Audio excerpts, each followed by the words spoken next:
পারপাসে ভিডিওটা শুধু case case threatening threatening threatening গালিগালাজ গালিগালাজ সব কিছুই চলছে। কন্ট্রোভার্সি মানেই গালাগালি মাস্ট, কন্ট্রোভার্সি মানে বাচ্চা অ্যাটাক, কন্ট্রোভার্সি মানে ফ্যামিলি অ্যাটাক, সব কিছু মানে যত রকমের খারাপ জিনিস আছে তার নাম নাকি কন্ট্রোভার্সি। কিন্তু সেটা আমি জানতাম না।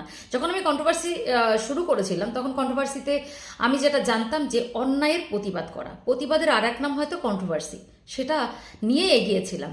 আর আমার কন্ট্রোভার্সি মানে আমার যে ভিডিওটা ভাইরাল হয়েছিল সেটা কন্ট্রোভার্সি, সেটা হচ্ছে দেশ বা দশের হয়ে এবং ঈশ্বরকে অবমাননা করা, সেটা নিয়ে প্রোটেস্ট করা এবং সমাজের একটা মানে একটা খারাপ ঘটনা, মানে একটা ছেলেকে পেশা মানে কি বলবো ওকে, তার বইয়ের ক্রিমিনাল বলে তাকে পিষছিল, সেই জায়গা থেকে প্রোটেস্ট করেছিলাম। তো এই 3-4টে ভিডিওর আমার ওল্ডেস্ট ভিডিওতে পপুলারে যাবেন, গেলেই দেখতে পাবেন।